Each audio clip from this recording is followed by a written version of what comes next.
conquered by the love of a devotee. This is declared to be the deepest of all mysteries.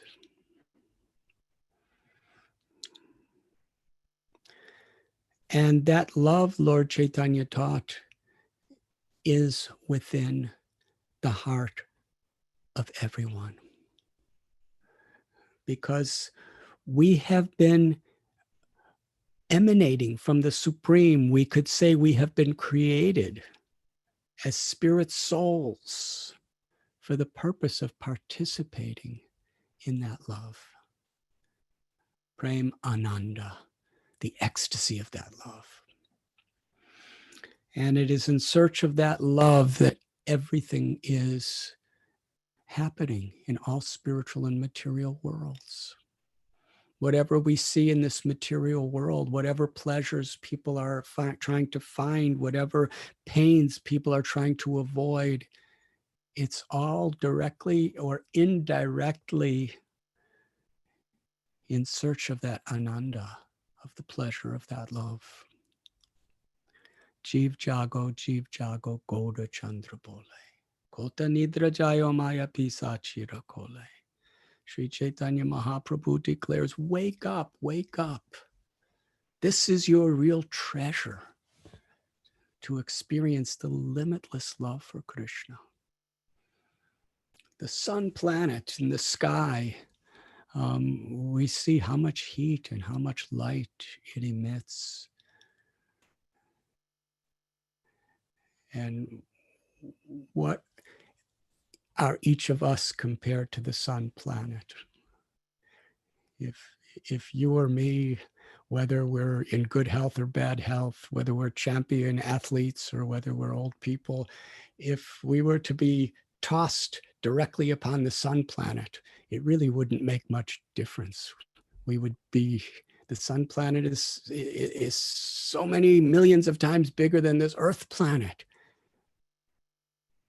And it's fire. Well, the sun planet is not even a tiny little spark of the light of Krishna's energy. And the light of Krishna's energy, his Shakti, personified in Sri Radha, is Krishna's love for us, Sri Radha's love for us. It is so great, it is so overpowering, it is so infinite.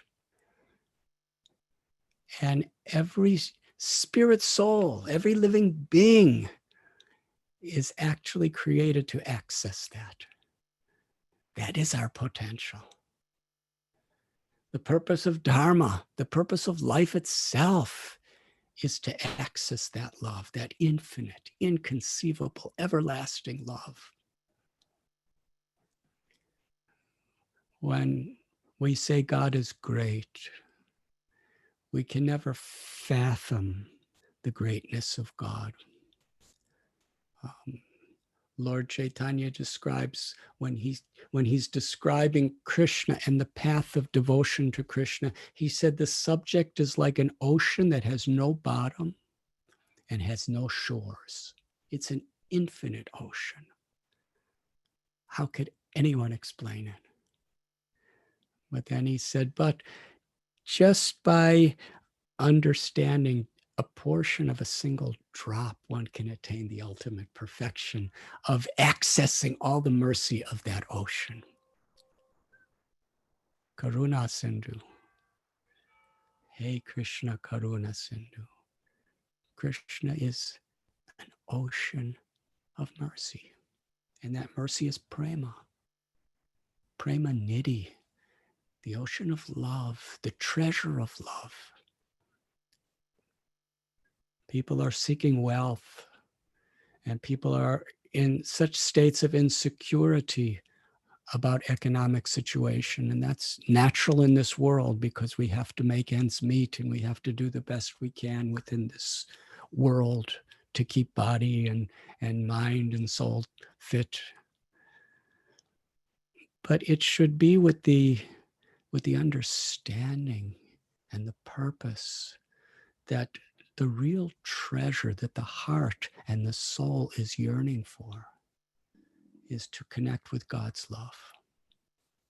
The sweetest, the most infinitely beautiful experience that's inherent within us. So Lord Chaitanya's, Krishna's coming, God, the supreme controller of all controller, is his coming to this world in this incarnation to beg us. Such love, beg us, please wake up. I'm feeling suffering to see your suffering. Wake up. And the means to wake up is these beautiful 9 processes of devotional service. And we will find, if we explore in a broader context, at the very heart of all religions and all spiritual paths are one or more of these 9 processes of devotional service.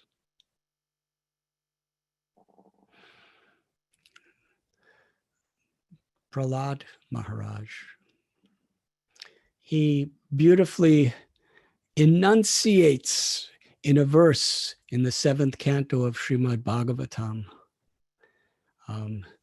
this jewel of direction for all of us.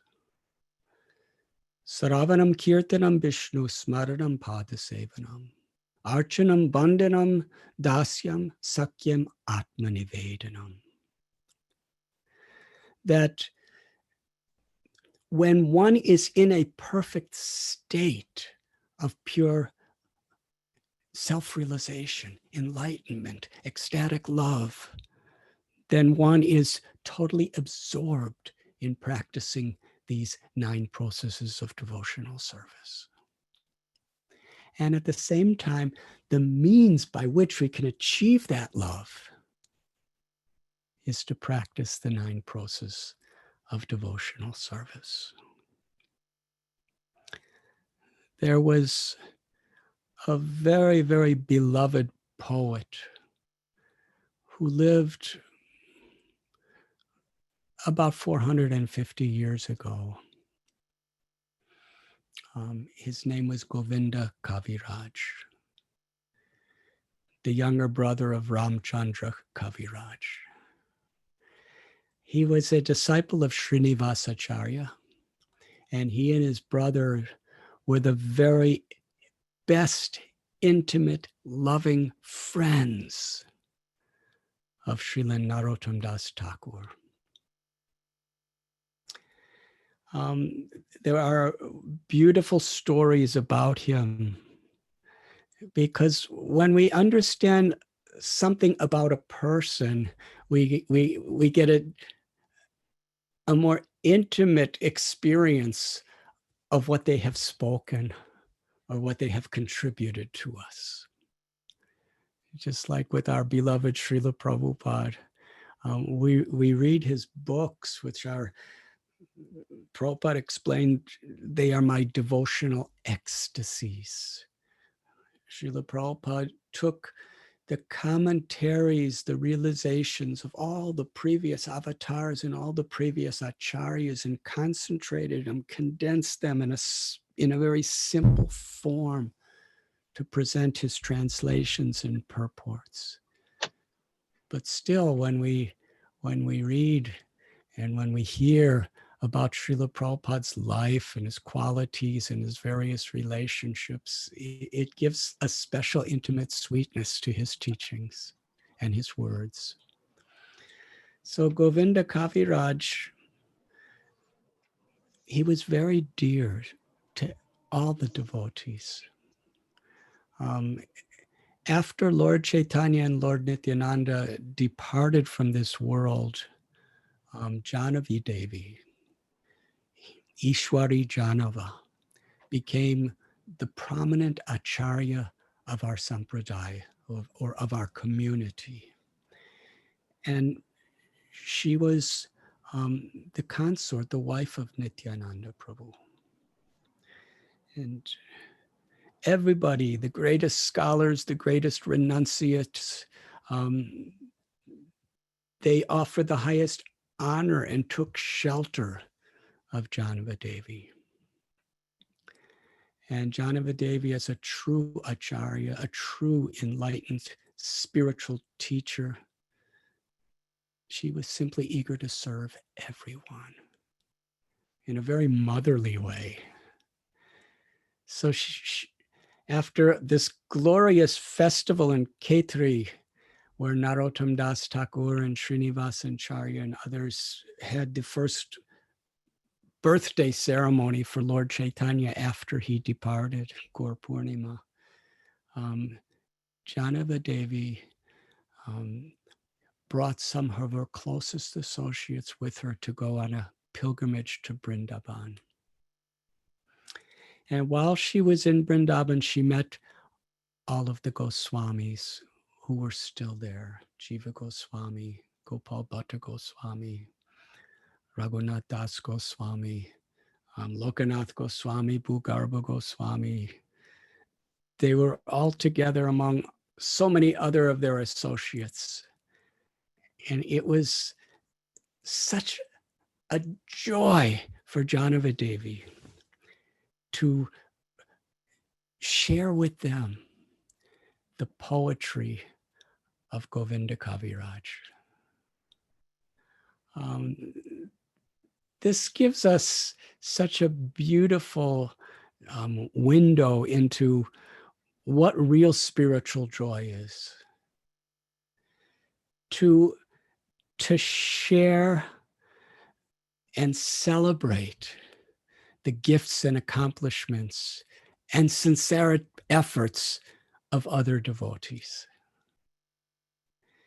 In the material sense, there's a type of competition where we feel insecure when somebody does something good, especially where in areas where we want to do good. And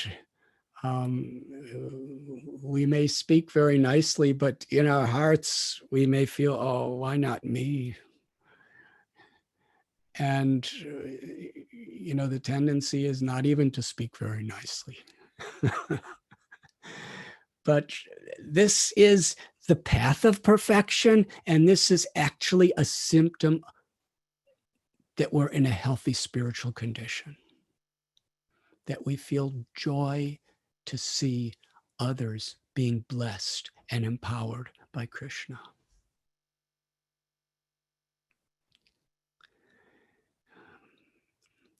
Envy is at the very root of material disease. And the very opposite of envy is compassion, appreciation, respect, and love. So Janava-devi, with great happiness, presented Govinda Kaviraj and shared his name at that time was Govinda. And his songs were sung, his prayers were sung, and all the Goswamis of Vrindavan were in such an intoxicated state of joy hearing it that they blessed Govinda and gave him the title Kaviraj, the king of poets. And one of the dearmost songs that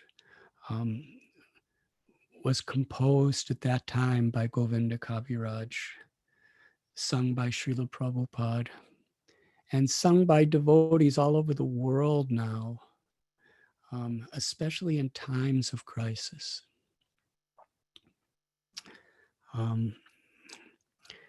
His Holiness Niranjan Swami Maharaj would sometimes tell me that when he was in this former Soviet Union, at the time when it was still under the communist regime, and there was so much persecution and so much danger and so much suffering,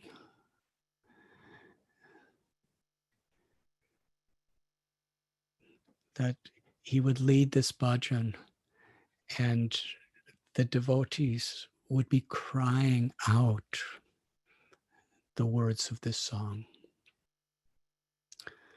Bhajahure mana Sri Nanda Nandana Abhaya Charanara Vindare Dulabha Manava Janama Satsange Taraha E Bhavo Sindare.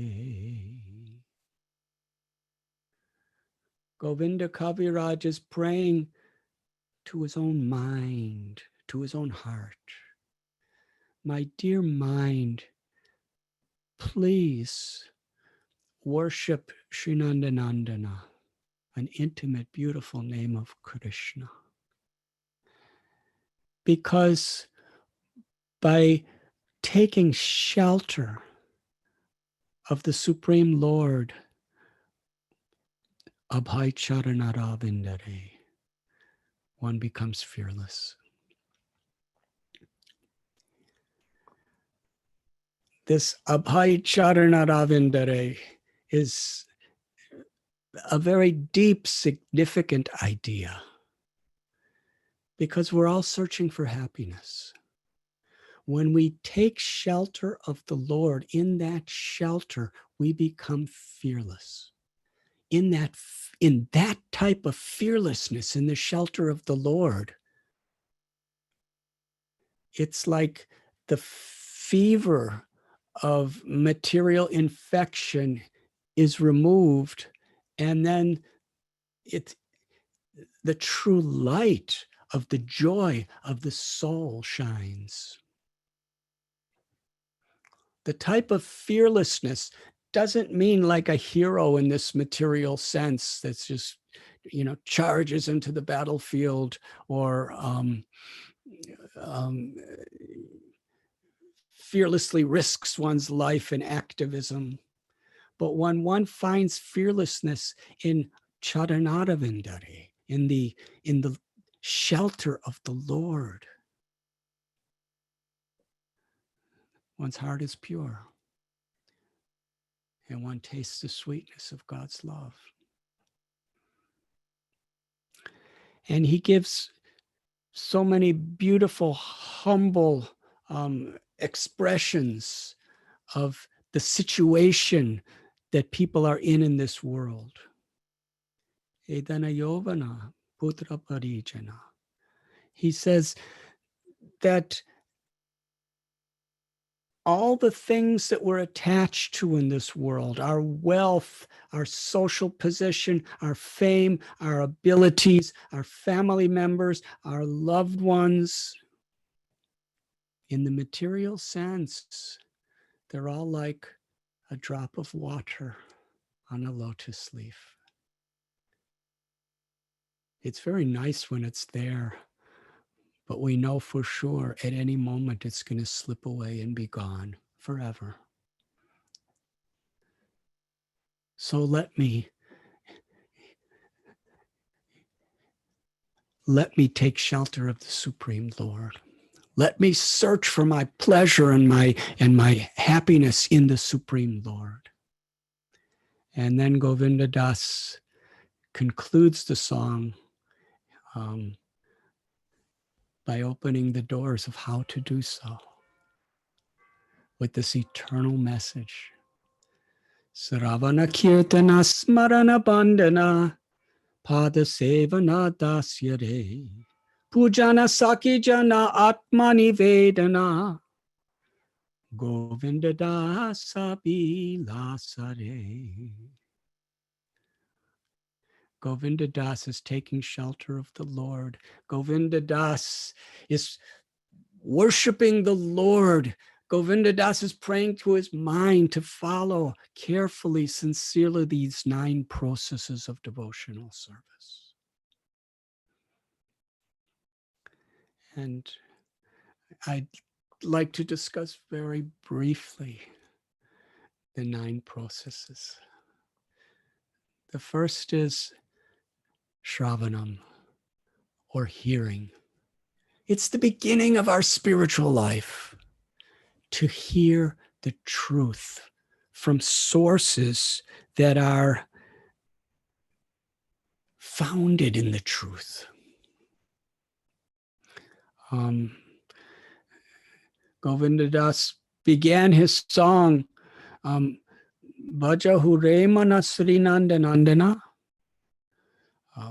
Dulabha Manava Janama Satsange, that the rarest, most valuable thing in all of creation is the opportunity to associate with people who are enlightened or who are sincerely seeking that enlightenment. And at the beginning, we hear. The very foundation of all our spiritual practice comes from Shravanam, from hearing. We hear the holy names, we hear the importance of the chanting of the holy names, and then we know how and what to chant. We hear what is God, we hear the nature of the soul. We find at the beginning of every spiritual practice, there's the hearing of the message.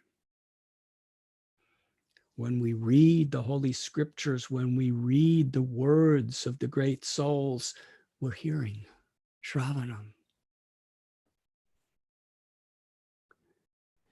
In all the great religions of the world, we find teachers, and the beginning of all their students' lives is their hearing. In the Bhagavad Gita,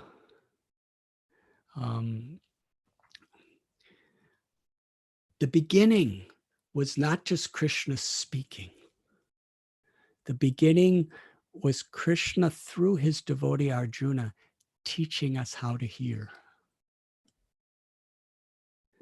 Arjuna was not hearing out of an academic pursuit so that he can teach others and get degrees. He wasn't hearing out of curiosity. He wasn't hearing as a nice way of being pious.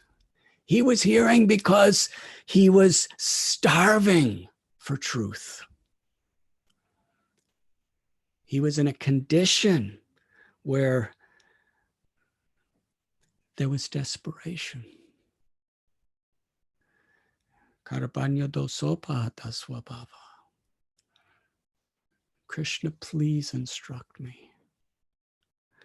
And actually, in each of these 9 processes, there is a particular great devotee who exemplify how to achieve perfection by practicing that particular process. And in Shravanam or hearing, the person who represents is Parikshit Maharaj. Simply by hearing, he attained the ultimate perfection of life. But how did he hear?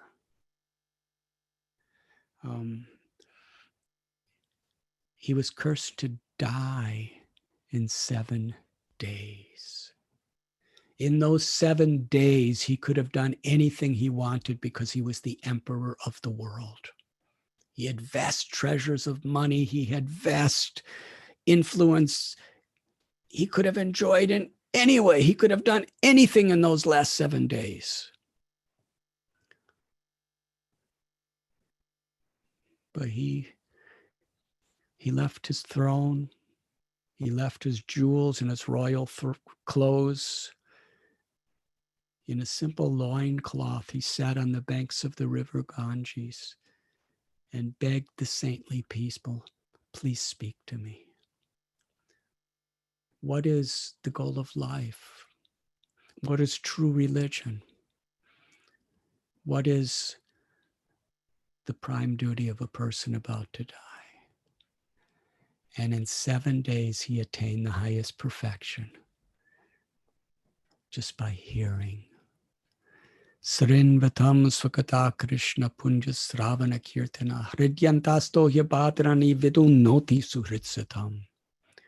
When one develops a true taste for hearing the glories of the Lord, the teachings of the Lord, the goal of life, then Krishna, who's seated within the heart of every living being, is so pleased by our sincerity that from within the heart, Krishna awakens the light of faith and ultimately of love. Nashta prayeshu badreshu nityam bhagavati sevaya. Bhagavati uttama shloke bhaktir bhavati naishtaki.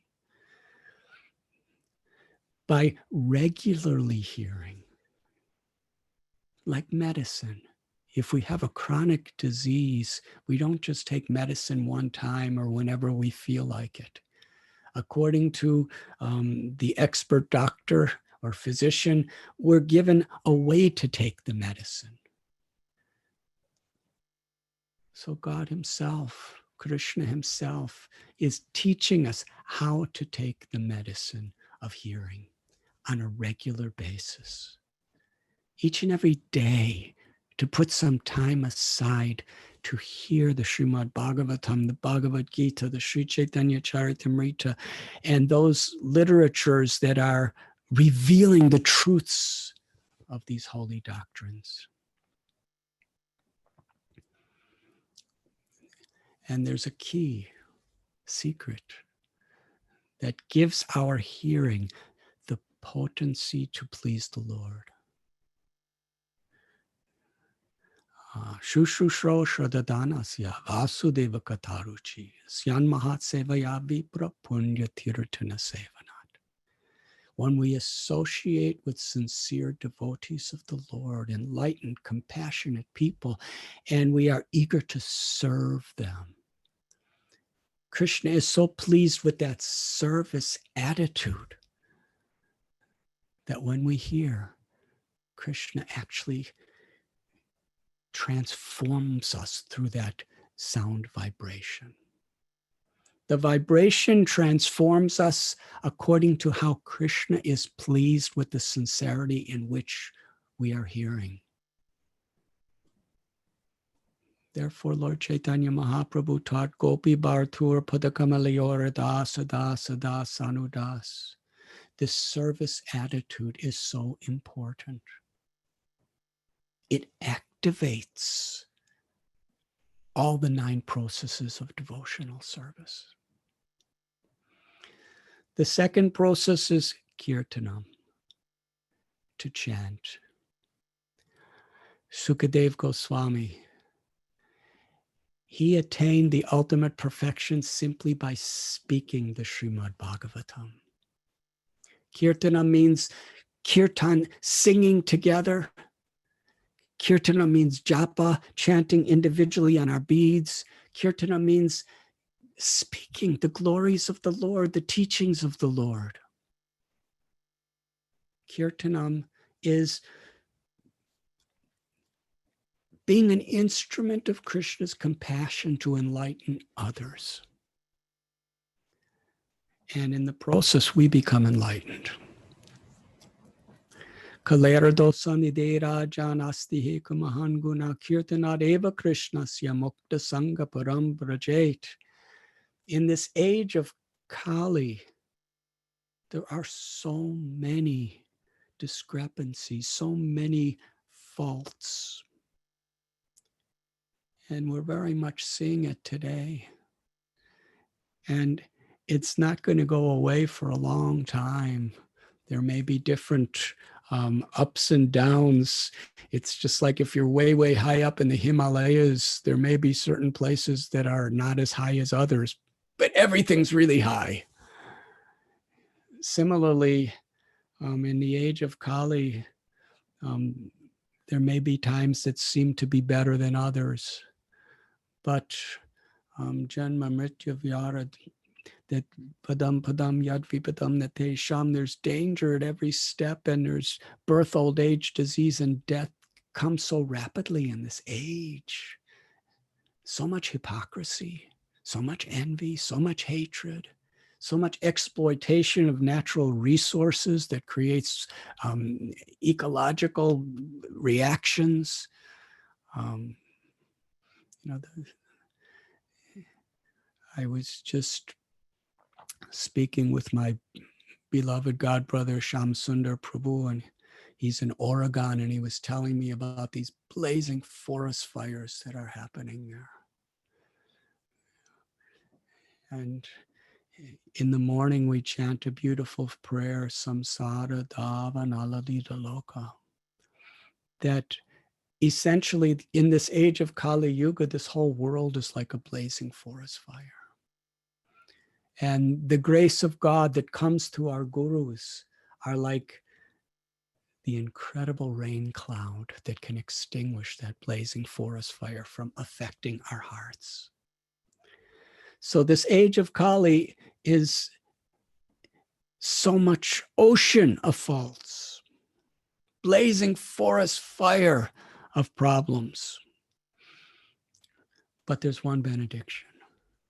Simply chanting God's holy names, simply glorifying the Lord, one can attain the supreme perfection of liberation. Harinama, Harinama, Harinama eva kevalam kalo nasteva, nasteva, nasteva gatiranyata. It's the most specific, direct, only way by which we can awaken this love for God is taking shelter of the Supreme, especially in the transcendental sound of the holy name. Nama Chintamani Krishna's Chaitanya Rasvigraha. The Lord has incarnated with all of his love, all of his sweetness, all of his powers, all of his glory in the sound vibration of his many names. Nam Nama Kari Baho Nija Sarva Shaktis. The Lord has many names revealed at different times, and all are invested with the Lord's presence. So these two processes, Shravanam, Kirtanam, are inseparable from each other. When we're chanting, the purification, the cleansing of our heart is we're concentrating on hearing as we're chanting. Next is Smaranam. Smaranam is remembering. There's a beautiful verse that Srila Prabhupada taught us. Om pavitra pavitro vasarvavastam gatopiva yasmaret pundarikaksham sabhayabhyantara suchi. That whether we're pure or impure, or having passed through any type of situation of life, if we sincerely remember the beautiful lotus-eyed, loving personality of Godhead, we become purified within and without. Because Krishna in this verse is pavitra, supremely pure. And by coming in contact with the pure, we become purified.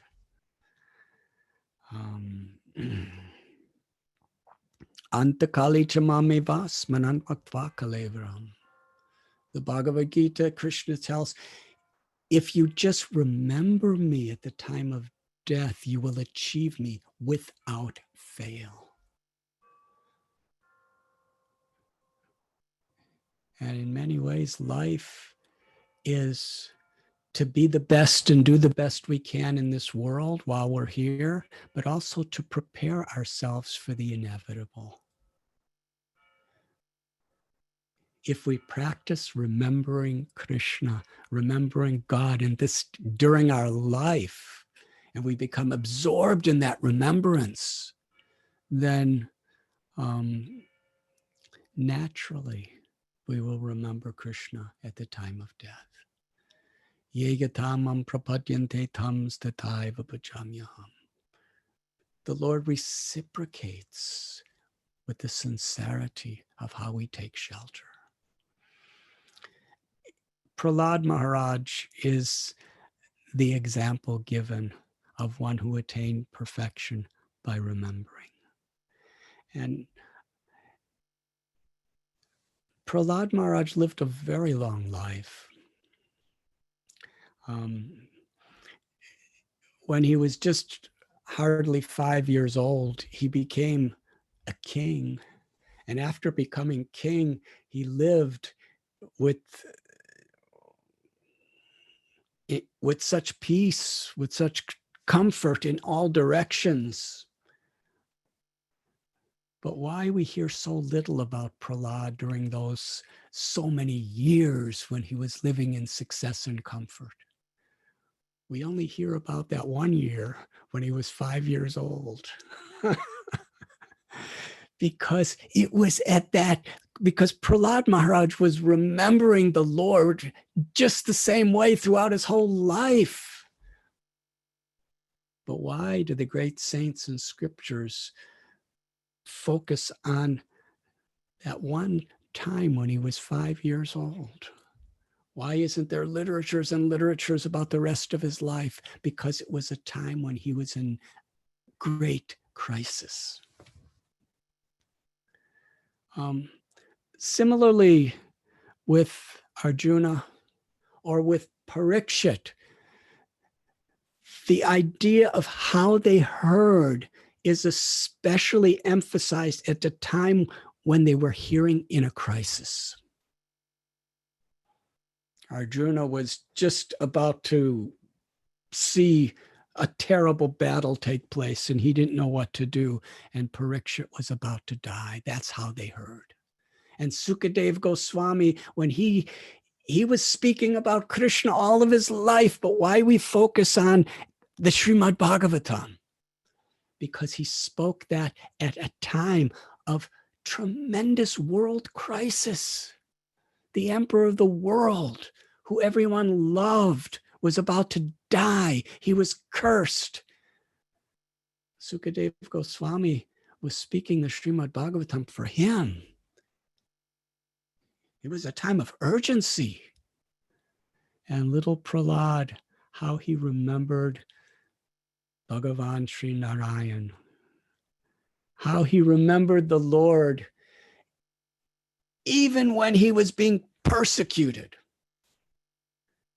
His father, Hiranyakashipu, was a tyrant, a terrorist. He wanted to murder Prahlad. He was intimidating him. He was torturing him. And in each situation, whether he was thrown in a pit of snakes, whether he was fed deadly poison, whether he was held in blazing fire, whether he was put down at the bottom of an ocean, whether he was stampeded by massive elephants, whether he was in a pit where powerful warriors were trying to stab him to death with spears and tridents and swords, Prahlad was shanti. He was completely peaceful because he was remembering Krishna. Mare Krishna Rake Krishna Mare Ke. Krishna, if you want to save me, what do I have to fear? And if you want to kill me, what do I have to fear? If I remember you, I will go to you. Such remembrance. Remembering the beautiful form of the Lord, remembering the beautiful teachings of the Lord, remembering the pastimes of the Lord and the names of the Lord, to be absorbed in remembering. All the various processes of devotional service are so interconnected with one another, because whatever form of devotional service, whatever we're doing, our true connection with Krishna is how we're absorbed in hearing, absorbed in chanting, absorbed in worshiping, absorbed in serving. And that absorption is Smaranam. It's remembering. Prahlad Maharaj, in this time when his father asked him, what is the best education, the favorite subject that you have in school? Prahlad Maharaj understood his father's temperament. All he had to do was say, I like mathematics.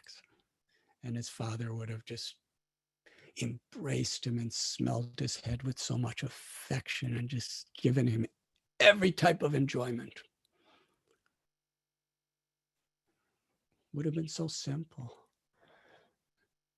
But how did he reply?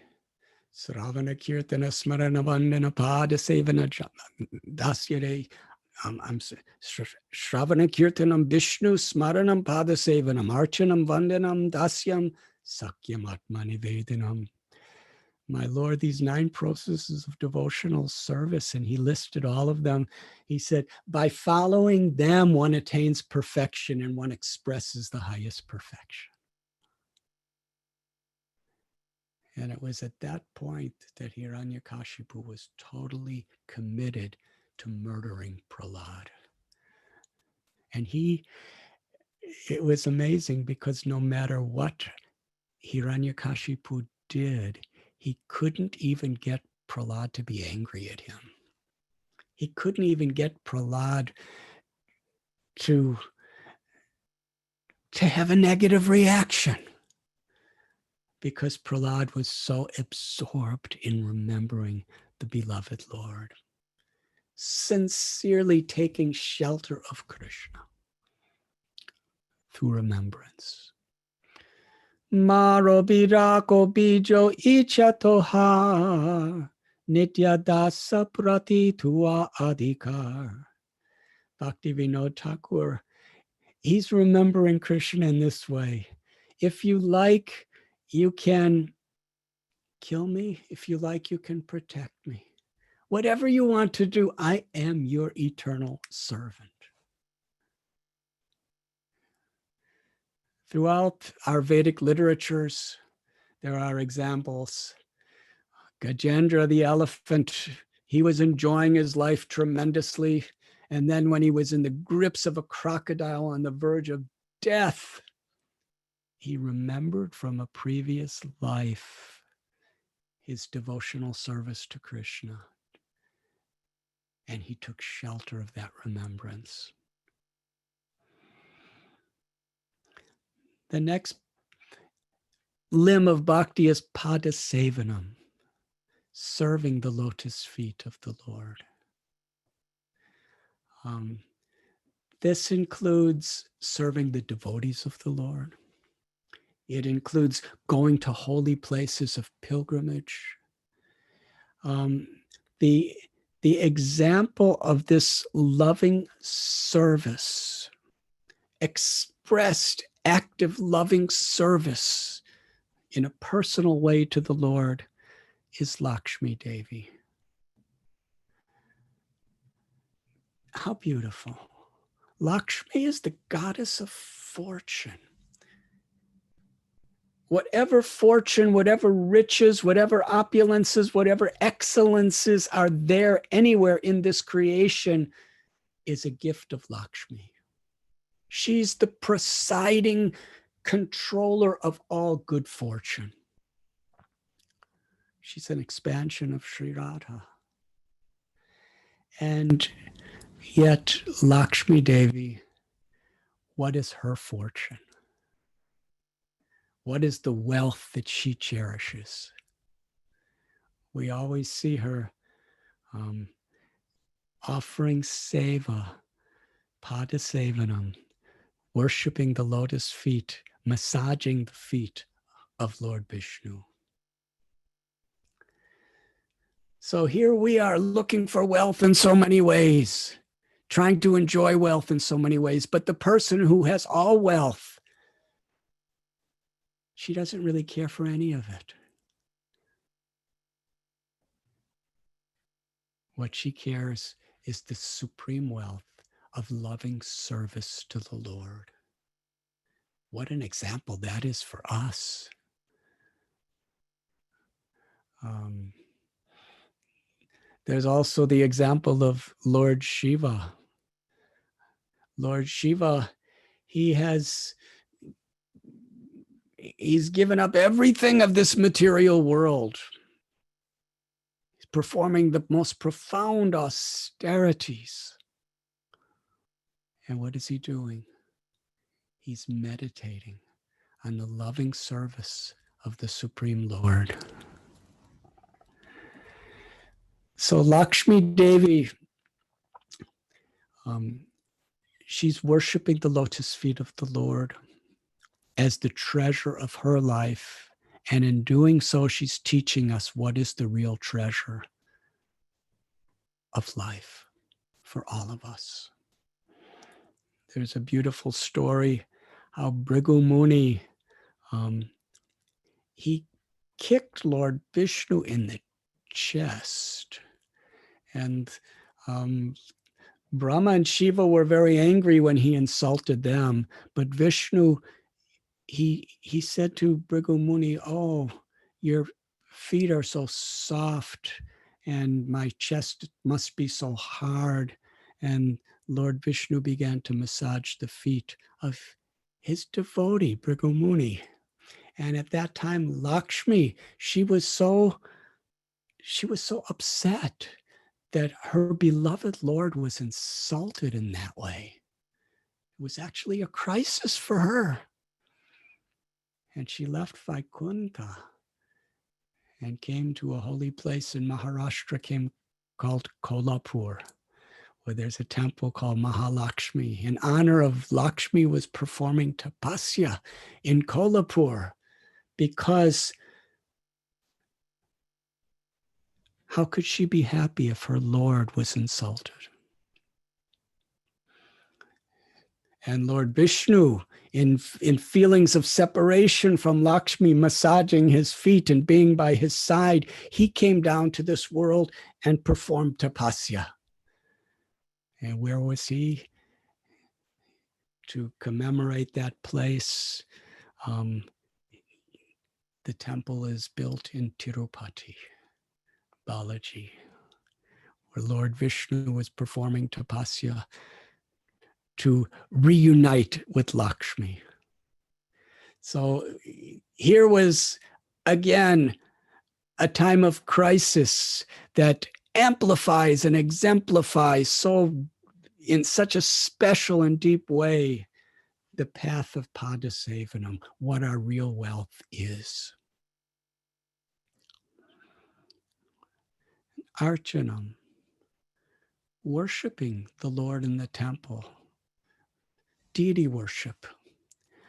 Prithu Maharaj is an example of this. Prithu Maharaj was then an emperor, and yet he never considered anything to be his own. He was fully aware that I am simply the caretaker of Krishna's property. Bhoktaram jagatapasam sarva lokamaheshwaram. One can attain true peace when one understands that everything is God's property, and one engages all one's abilities, one's intelligence, all one's resources in the loving service of the Lord. And this is the beautiful opportunity that Krishna has given us in the form of archanam, of worshiping the deity in the temple. It's not idle worship. The Lord, who has inconceivable transcendental potencies, is so merciful and kind. She agrees to come in the form of this form so we can see and we can offer and we can center not only our own personal life, but our whole community in remembering the Lord. Prithu Maharaj, Ambarish Maharaj, these various great kings of the world, they had their families, they had everything. But the center of all was making offerings to Krishna in the temple. And even the greatest renounced acharyas, we have given examples of kings and millionaires and billionaires who focus their life and their hearts on their deities. Radha Govinda, Rupa Goswami Prandanahe, Madan Mohan, Sanatan Goswami Prandanahe. All these great acharyas, Madhvacharya, Shankaracharya, Ramanujacharya, Sri Chaitanya Mahaprabhu in Jagannath Puri, Rupa Sanatan, Raghunath Das with his Govardhan Shila. All of these great souls, they taught us this path of archanam, how to offer whatever we have in the loving service of Krishna, and how to express that love through our service to the deities. And they also taught us that what pleases the deity most is when we treat the devotees with honor and respect to serve them. And when we act together as instruments of compassion to uplift the people of the world. That's actually the highest deity worship. Vandanam, prayer.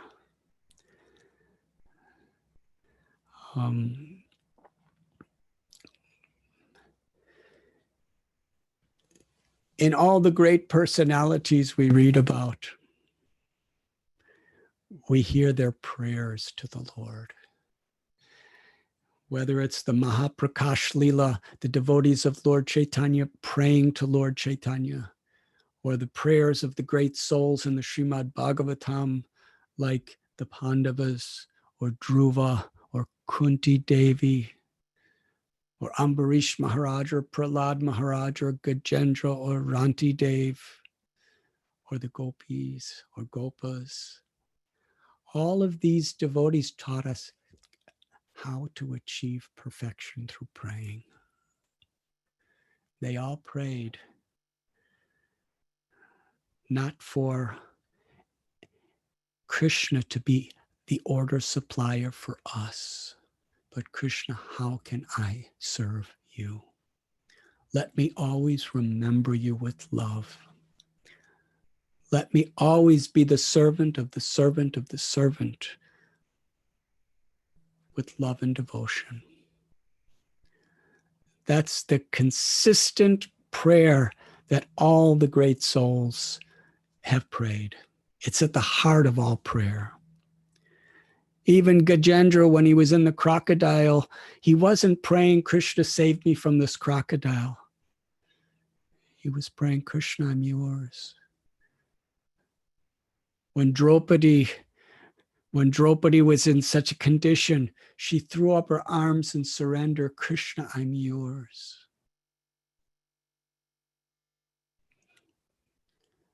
We can pray for relief. We can pray for overcoming obstacles. But at the heart of the prayer should be a prayer for unconditional loving service. And Krishna will fulfill that prayer if it is offered with sincerity. The person who personifies prayer and the perfection that one can achieve through is Akrura. And I wish I had many hours to speak about Akrura. He was in such a critical condition, such a difficult condition. He wasn't just going to a church or a synagogue or a masjid or a temple just to pray. He was really in a difficult crisis. Kamsa, he killed the 6 children of Devaki. He kept Devaki and Vasudeva in prison. He was the arch enemy, committed to find Krishna and kill him. He was about to kill even that little baby girl, Yogamaya. so cruel. And most of he imprisoned his own father, Ugrasena, so that he can have complete power, complete control over everything and everyone. He was so selfish and so envious and so violent. So most all the Yadus, they left that place. They left Mathura and started hiding in so many other kingdoms. They couldn't be a part of Kamsa. But Akrura, he understood that Krishna had a plan for him. So he stayed in Mathura. He stayed in a very respectful, subordinate, and even cooperative role with Kamsa. Why in the world would a devotee do that? He's a man who's really subject to being misunderstood. And then Kamsa had so much trust in Akrura because Akrura just played the role of his servant so nicely, even though his heart was being tortured at every moment by the whole situation. But he knew that the Lord had a plan for him. That Kamsa told Akrura, you go to Vrindavan and bring Krishna and Balaram back here so that I will kill them in this wrestling arena. So Akrura is now on his chariot riding to Vrindavan as a representative of Kamsa on the mission of Kamsa. And he knows that if he takes Krishna out of Vrindavan like he's supposed to, he knows that the Brijabasis, headed by the gopis, are going to be so angry with him. They're going to curse him. He was quite aware of all these things as he was on his way. And when he was en route to Vrindavan, when he came to the outskirts, he happened to see Krishna's lotus footprints in the very soft soil. And he fell and started crying and offered prayers. Why? He's the personification of prayer of everybody. We've already heard so many great souls who are praying with pure love, taking shelter of the Lord. He's doing the same thing in such a difficult service, in such a difficult condition. Krishna, no one else will understand me, but Krishna, I'm yours. I'm surrendered to your will. And I know that you will understand me. This was the scenario in which we're given that focus of Akrura as the personification of one who achieves perfection through prayer. And Sevanam, serving. Jivera Swarapur Krishnara Nityadas. Whatever we do to truly, deeply feel that I am the eternal servant of the Lord. And in that spirit of service, we truly do become fearless because we're depending on Krishna. Srila Prabhupada, what was the nature of his service? And how did he teach us? When he would give an instruction and it seemed impossible, and devotees expressed just that, Srila Prabhupada would say, impossible is a word in a fool's dictionary. And what does he mean by that? It means we just try our best if we just try our best for the pleasure of our gurus, for the pleasure of Krishna, for the upliftment of humanity and all living beings, if we just try our best, we leave the rest to Krishna. We use our good intelligence and all of our abilities. And, Srila Prabhupada himself, he crossed oceans. He had nothing. He had no support of this world at all. He had no money, no friends to help him. All he had was the impossible instruction of his guru. And he prayed. And he found solace in hearing Sri Chaitanya Charitamrita. And he was constantly chanting the holy names. So all these things together empowered him to give his best to serve. Krishna, I'm yours. And the personification of this Sevanam is given as Hanuman. Nothing was impossible for Hanuman. Hanuman did nothing for his own selfish interest. Everything was for the purpose of Ram. And where we find, and Hanuman was serving his whole life. We don't hear so much about when he was just in Ayodhya serving with Ram, or when he was in Kishkinda living with all of the other Vanaras, the monkeys, and engaged in loving service.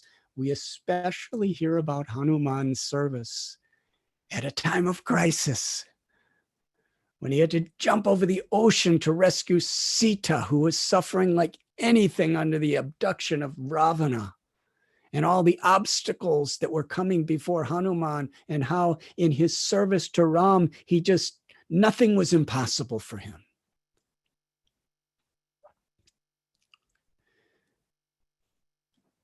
And in the battle of Lanka, how many times Hanuman, he would, when there was such a crisis where Lakshman was unconscious, apparently lifeless after being pierced by the javelin of Indrajit,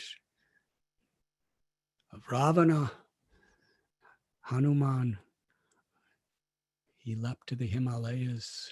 He lifted an entire mountain to bring back the healing herb. So Hanuman's spirit of seva was so much at a time of great crisis. And sakhyam, to become a friend of the Lord. Suhradam sarvabhutanam.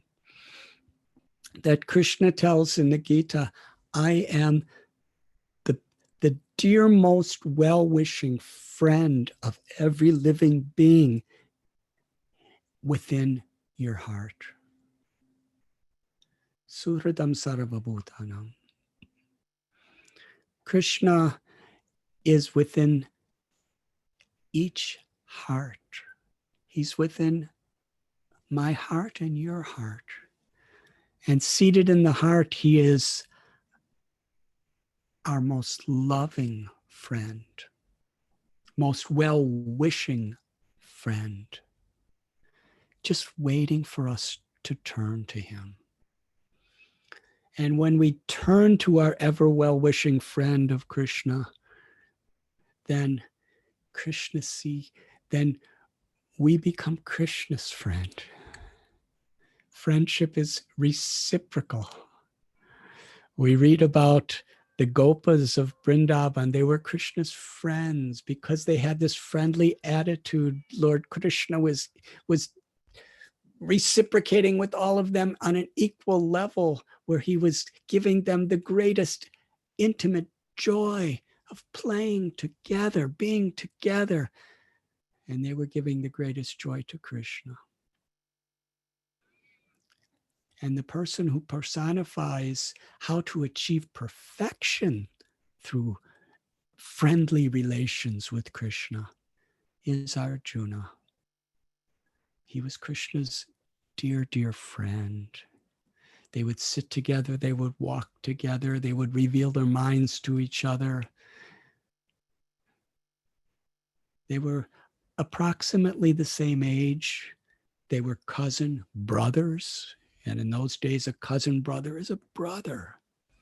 Such friendship they had.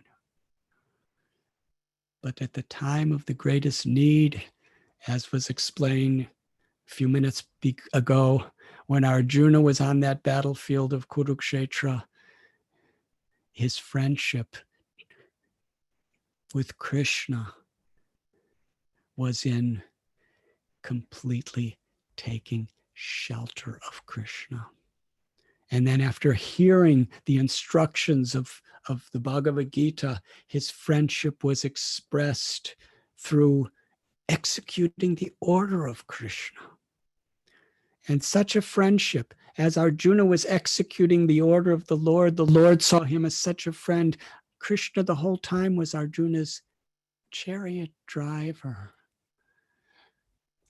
Sometimes Arjuna was instructing Krishna, sometimes Krishna was instructing Arjuna. It was a friendship of love. And Atma-nivedanam, surrender, surrendering everything. Atma-nivedanam, surrendering one's body, mind, words, and very life and soul in the service of the Lord. This idea of surrender is the very conclusion of Bhagavad Gita. Sarva dharman parityaja mamekam sharanam braja. Aham tvam sarva papebhyo mokshayisami ma sujaha. Krishna says, abandon all varieties of religion, of dharma, of occupation, and just surrender to me. I shall protect you from all reactions of sins. Do not fear.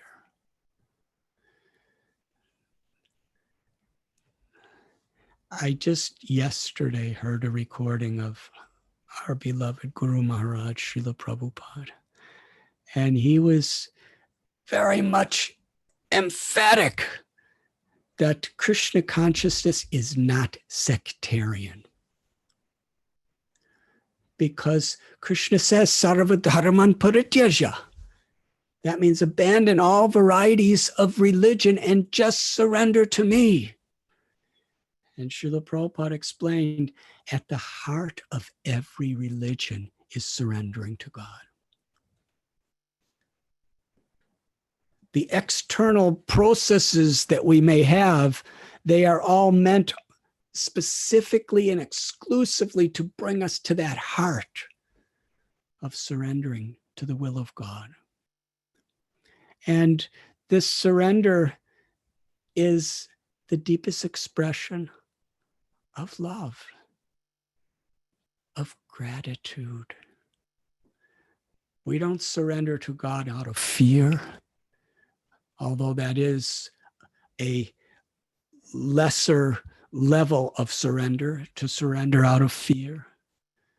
But when we truly are grateful for the gifts of God's grace, then we surrender with love. I'm yours.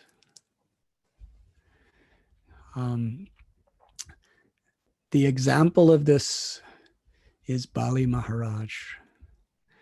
And it describes, he was given a beautiful planet and he lived with the Lord in a mood of total surrender for a long, long duration of time. But still, when we hear about Bali's surrender as an example for us, it's the time of the greatest crisis of his life, where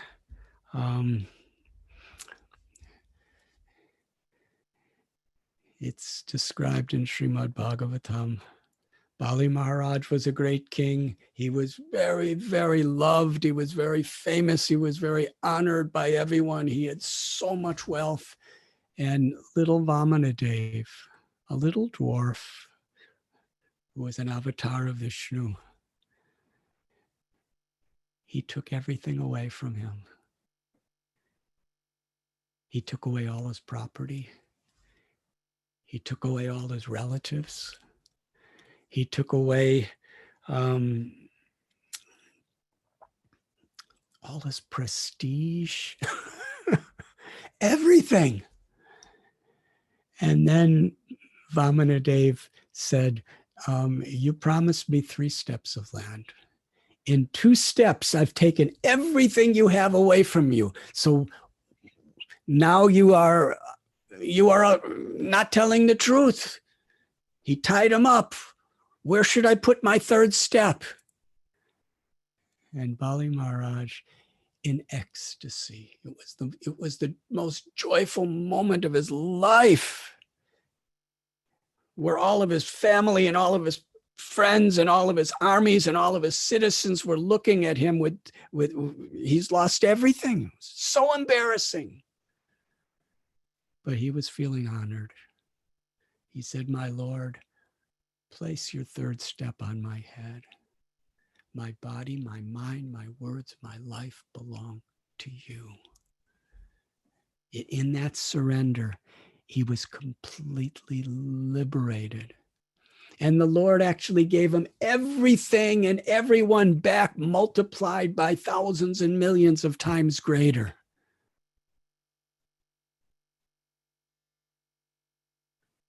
But that wasn't his wealth. That wasn't his greatness. His greatness was in his love, which was expressed in surrender. When Lord Chaitanya was in Puri, the great scholar Sarvabhauma Bhattacharya, he asked Lord Chaitanya, of the 9 processes of devotional service, which is most important? Lord Chaitanya's reply was Kirtanam, chanting the names and the glories of the Lord, because it's accessible to all of us at every moment.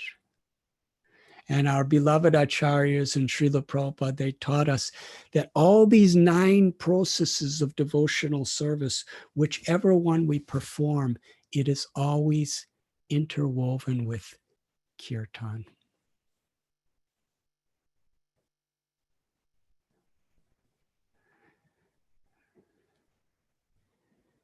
Through the chanting of God's names, we can achieve the highest perfection of life. It's the Yuga Dharma. But hearing and remembering and offering our prayers and worshiping the Lord in the temple and surrendering everything and becoming a friend of the Lord, all of serving the Lord in the Lord's lotus feet, all of these processes prepare our minds and our consciousness in such a way that when we chant the Lord's names, we're actually in a state of consciousness, a state of mind, a state of shelter where Krishna reciprocates and reveals himself.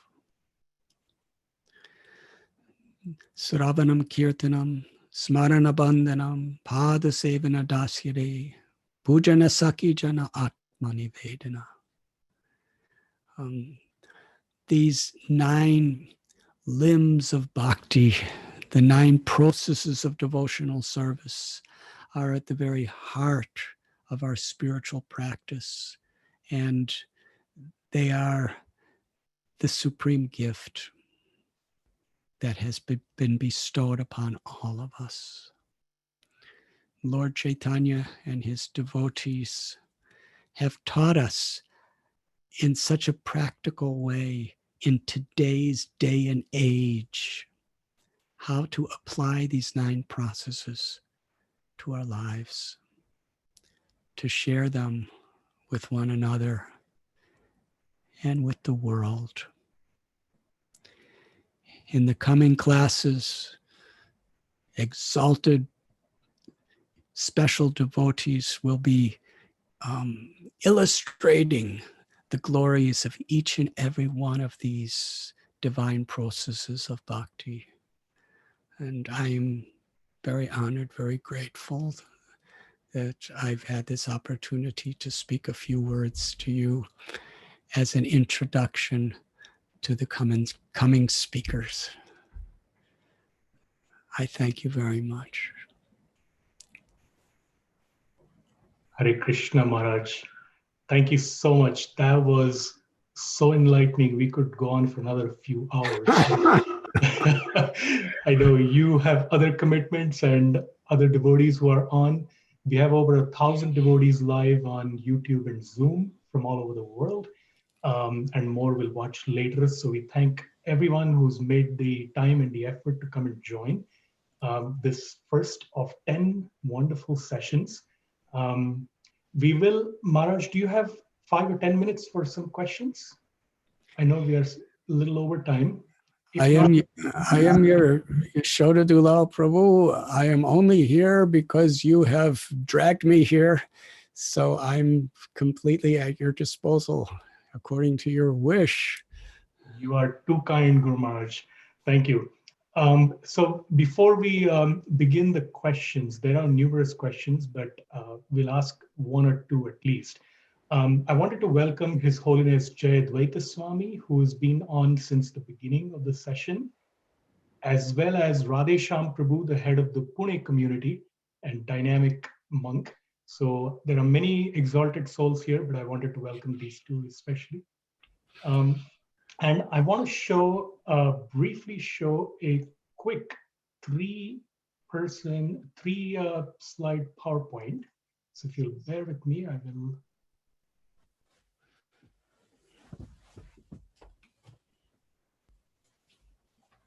Yeah.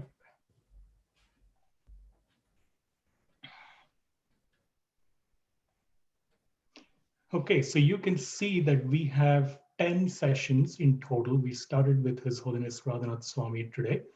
And we have Radhika Raman Prabhu coming up next, speaking on Shravanam hearing. And then we have many other exalted speakers. It's a mix of men, women, people in different ashrams, different varnas.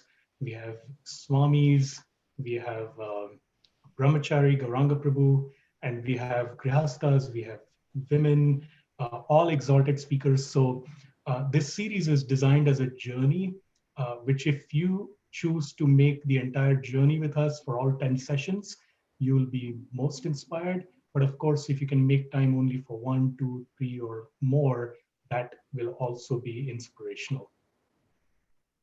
This series is organized by the Bhakti Center and co-hosted by a variety of centers. So ISKCON of New Jersey, Tawaku Temple, the Central New Jersey Temple, New York, which is the Brooklyn Temple, 26 Second Avenue, Bergen County, New Jersey, Richmond, Virginia, and Gitanagari Eco Farm. And then, as I said, the next session is going to be on Shravanam by Radhika Raman Prabhu, who's one of the most beloved speakers of Harikatha in our movement anywhere in the world. And he will be on next Saturday at the same time, same Zoom link and same YouTube link. I apologize, we had some technical difficulties with YouTube in the beginning. So we started about 10 or 15 minutes late on YouTube. But going forward, we shouldn't have that since we have ironed those difficulties out.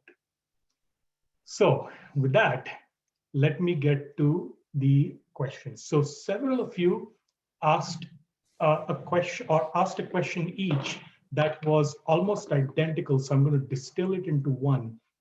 So Janavi Jeevana, Janavi Harrison, Jamuna Jeevani, Divyanam Prabhu and Dhir Krishna Prabhu all asked questions along the same lines. So Srila Prabhupada gave us 9 processes, but we are given instructions that we can attain perfection by following just 1 or 2.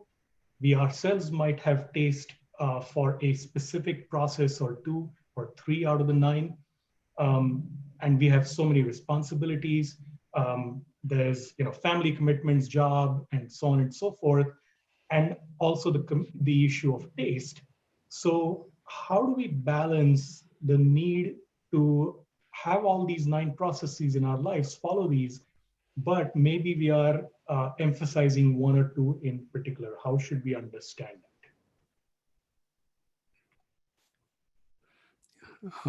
Yashodhadula Prabhu, can you be a little more clear when you say we're emphasizing?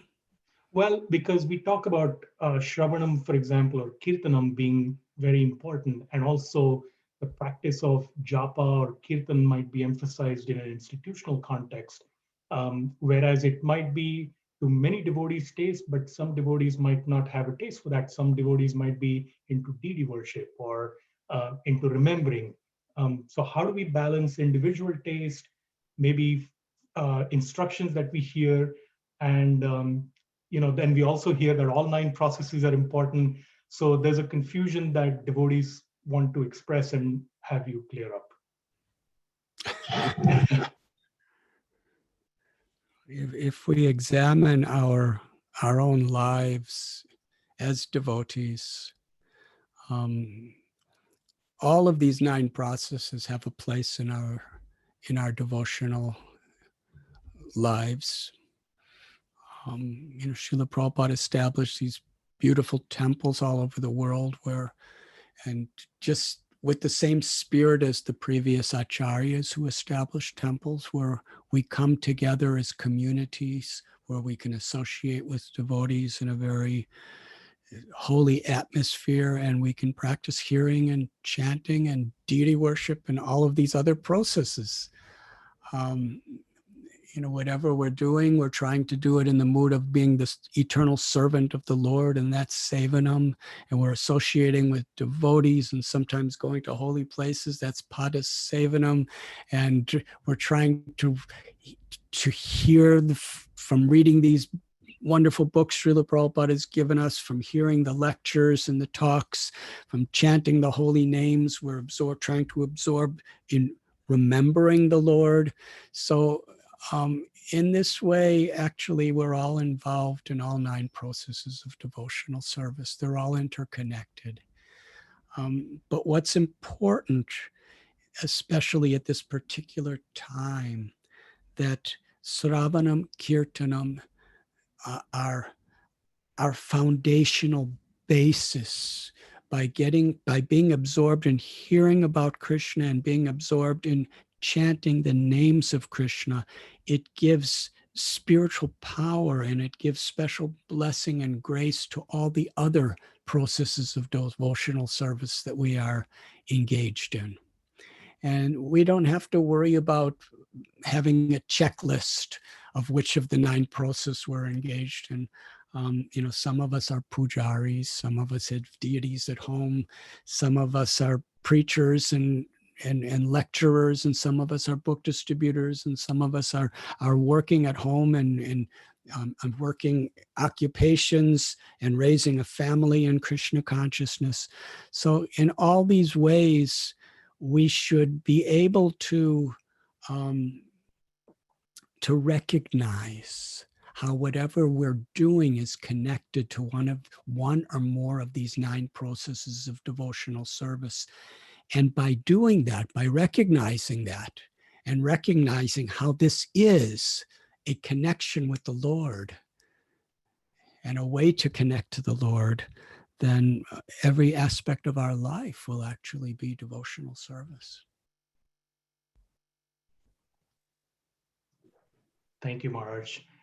It's like Shravanam Kirtanam is like a foundation, and that foundation in and of itself is perfect and complete. But it's foundational in the sense that all the other 7 processes of devotional service, in order to really have that spiritual connection, need to be built upon hearing and chanting and the association of devotees. And that is why Srila Prabhupada gave us his books, and gave us at the time of initiation to live according to these 4 regulative principles and to chant the holy names at least 16 rounds. And then whatever else we do in the day, it can be empowered and surcharged with Guru and Krishna's grace. And everything we do in the day can actually, if it's done properly in the right consciousness, it could be within the category of these 9 processes of devotional service. This way we can be constantly engaged. Thank you, Maharaj. Um, some devotees asked a question about crisis. You mentioned how crisis makes us take shelter of Krishna much more deeply. But if there is no obvious crisis in one's life and things are comfortable, then how does one take shelter of these 9 processes sincerely? Do we have to manufacture a crisis, or how do we generate that internal urge? We were trying to explain how these examples of the 9 processes of devotional service, the special lens in which we're given to see them is at times of crisis. And in most cases, why? Because padam yad vipadam natesham, because it's the nature of this world. Crisis has come.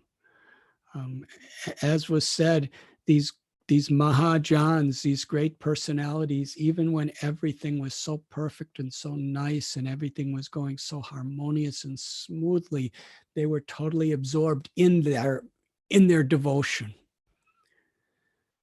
But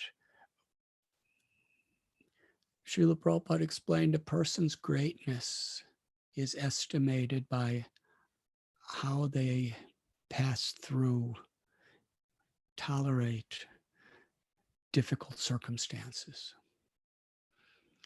And wherever we see greatness in any field of life, we usually see it in the context of the conflicts that they've passed through. Like in this world, people see Martin Luther King or Nelson Mandela as being great. But if they went to prison, they were misunderstood. Haridas Thakur, he was beaten in 22 marketplaces. Wherever we really see lasting greatness, we usually focus on how that person passed through great tribulations, trials, and tests, and they remained committed to their ideal. And we don't have to look for crisis. We don't have to pray for crisis. It will come. It's just the nature of this world. It will come. If you're living in Maharashtra now, the rains are going to come. The monsoon rains come. If you're living in New York City, you know that winter's coming. So in this material world, we know that happiness and distress and pleasure and pain and honor and dishonor, these things are all inseparable from each other. They're coming and going. So, in one sense, we practice in our life to be spiritually strong. We practice in our life, even at the best of times, to take shelter of Krishna. And unless we do that, we won't really be able to take shelter at a time of crisis. So we should be steady. We should be steady, even if there isn't crisis specifically inflicted upon us physically. We know through hearing from the scriptures and hearing from the sages that underlying everything, there's always crisis in this material world. That's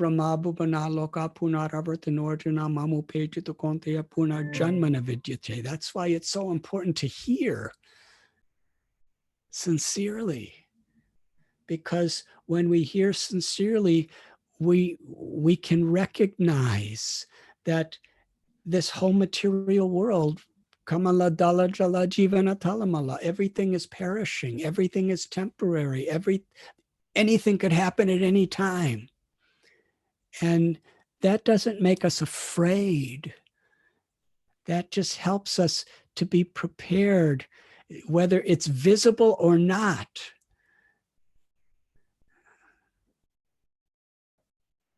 The sufferings of material existence are always there.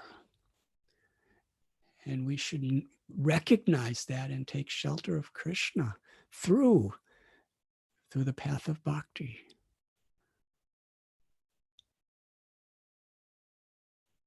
So whether we're in the midst of a crisis or we know there's crisis brewing beneath the sea, beneath what the external appearance are at all times, or whether we know it's inevitable. That's knowledge. With that understanding, we take shelter. And when the tests come, that's when the opportunity for greatness is actually available to us.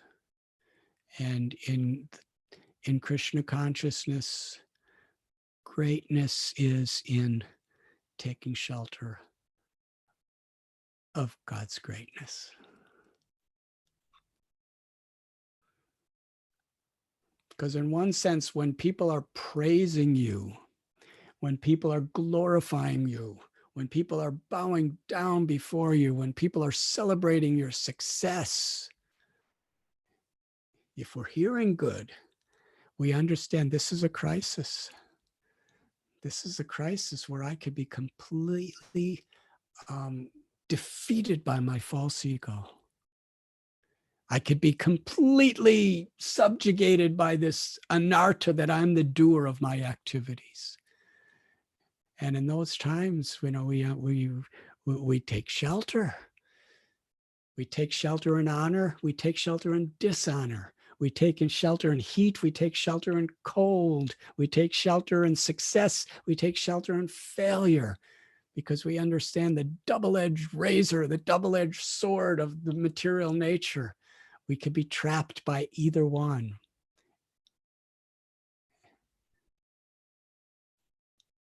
Does that answer the question? Yes, Maharaj.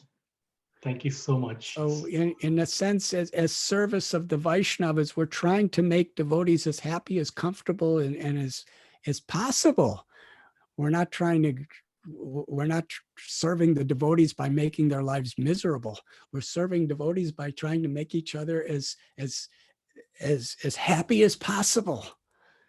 But we know the nature of this world. And our service really is, along with, we don't, when somebody comes to our home, we don't give them something terrible to eat so that they suffer miserably and get sick and have to take shelter of Krishna. We give them the best, most tasty, and most nutritious food. That's the way we serve Vaishnavas. But at the same time, through our example, through our prayers, through our community, we're helping each other in whatever situation to know that there is danger at every step, and Krishna's forever our ever well-wishing friend and shelter.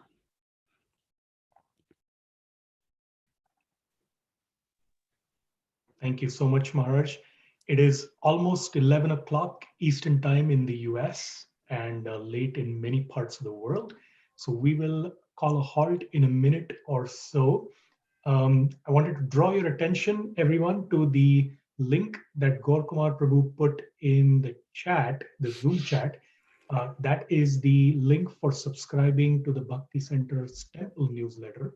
If you wish to hear about the many different currently online events and hopefully in future in-person events that happen at the Bhakti Center, you can subscribe using that link.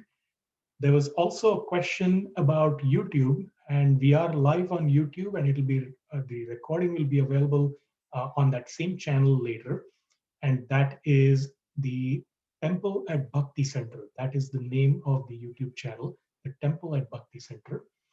And lastly, the Zoom link is a simple link. Maybe one of my co-hosts, Gaur Kumar or Venkat Bhatta, or someone can put it in tinyurl.com/Bhakti Center. tinyurl.com/Bhakti Center. Center is spelled the US way, not the British way. CENTER. So you can join on Zoom or YouTube for the upcoming 9 sessions. And as I mentioned before, we will have Radhika Raman Prabhu next week, same time, same start time, 9 a.m. Eastern time in the US on Saturday. And we hope to see all of you then. We really wish to thank you, Maharaj, from the bottom of our hearts for setting up this series so nicely with this wonderful presentation. And we will see you all and see you, Maharaj, soon. Thank you very much. Hare Krishna. Srila Prabhupada ki jai. His Holiness Radhanath Swami Maharaj ki jai. His Holiness Jayadvaita Swami Maharaj ki jai. Nitai Gaur Bhakta Vrinda ki jai. Gaur Premanande.